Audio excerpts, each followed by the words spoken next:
If you feel that you have a wound that will not heal, perhaps aromatherapy will help you. We're going to be using Helichrysum essential oil today, and we're going to be engaging with Chiron, who was a centaur in ancient Greece. So first of all, let's do our preparation. So we're going to fold up a piece of kitchen paper, simple kitchen paper, into half again, and one more for luck. It's really not very neat, but never mind. And then we're going to fold it in half lengthways.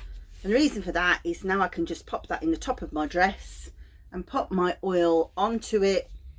We're going to use undiluted essential oil, which is the cardinal sin, but it keeps it off our skin. Whoops, that was 3 fast ones, 3 drops.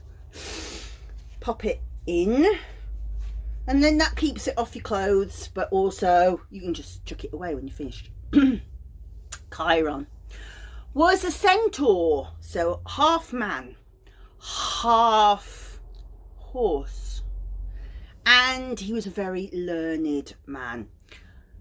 He'd endured real pain in his life. His mother had given birth to him and seen that he was half horse and thought he was a monster, and so abandoned him. Well, very luckily for him, he was found by Artemis, who was this great goddess, and she was the keeper of the knowledge of herbal medicine, which she gave to him.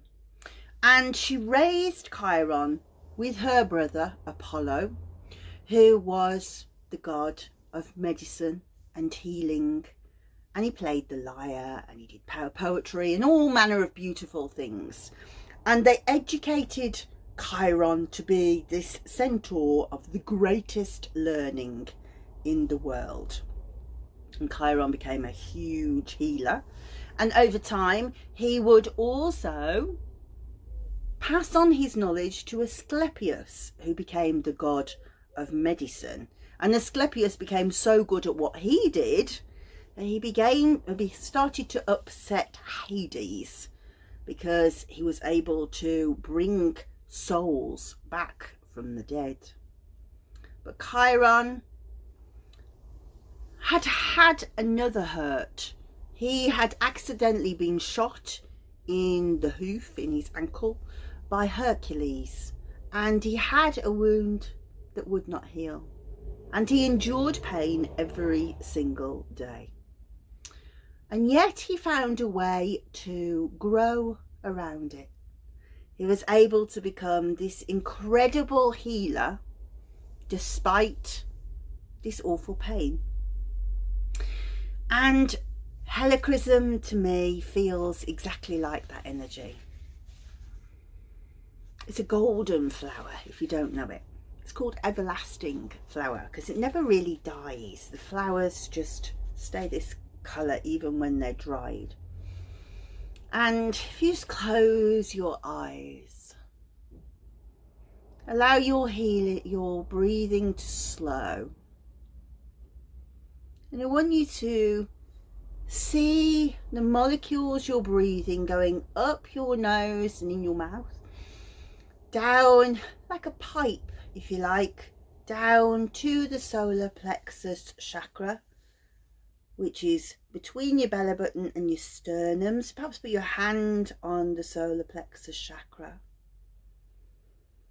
I want you to see the beautiful yellow that is coming from the Helichrysum flower. And as you notice the yellow light at your solar plexus, see it start to turn.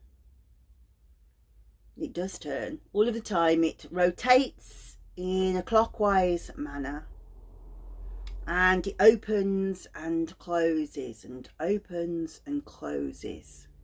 And one of the most important things about this is that it's very good for moving on stuck emotions. And so if you can imagine this yellow light opening and closing, opening and closing. Now I want you to imagine that you're going to see yourself walking into that yellow light as if it were a cave. And as you enter the cave, you see Chiron in the corner, and he is surrounded by tomes of knowledge, lots of glass beakers and herbs, and he invites you to come and sit down with him.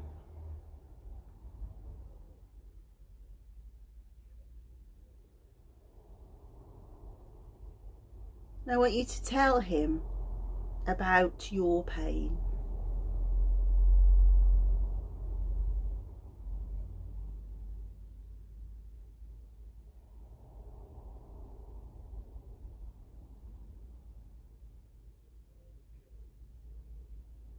Tell him about the heartache that you have.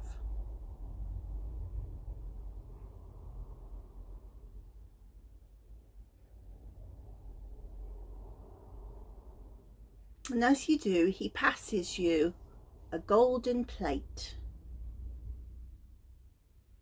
And he puts it on your lap underneath your solar plexus. And as you talk, I want you to imagine that the pain is pouring out through that solar plexus light into the golden plate. And as you talk, just allow all the pain, the anger, sadness, grief to pour out through the cycling solar plexus into your gold plate on your lap.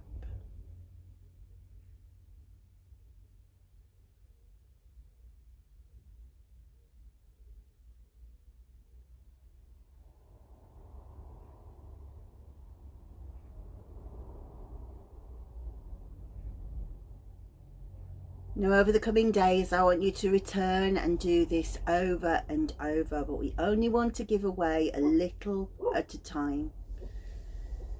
So I want you now to just rub your hand over the solar plexus chakra in a clockwise manner as if you were closing it back up. And I want you to pass the golden plate to Chiron. And what he's going to do now is pour that into some weighing scales.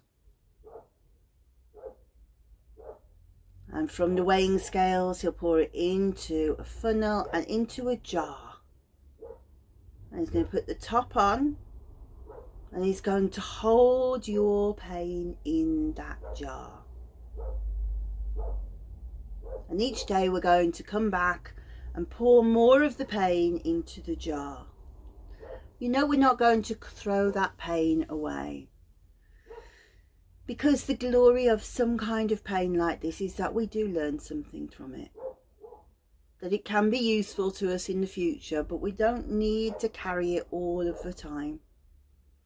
So I want you each day to breathe the Helichrysum, which has the energy of Chiron, who knows how to sit and take the pain of the wound that will not heal and store it for when you might need it again. But it keeps it away from you so you can live around it without that pain all of the time. So I want you very carefully now to just rub your hands together, and we're just going to close down our aura around the side of us. So imagine that you've got the Helichrysum on your fingers. Just gently rub it over. We don't want any negative energy to touch us. Carefully just closing down the aura, dusting it off. And right around the front, all the way up front. And then behind us, of course. I always think it's like trying to clean the window behind you. Do it down your back, around your legs, all the way around until you are encapsulated by a golden light, the egg of golden light of Helichrysum, and the protection of Chiron while you heal. For the wound that will not heal. Come back tomorrow and try it again.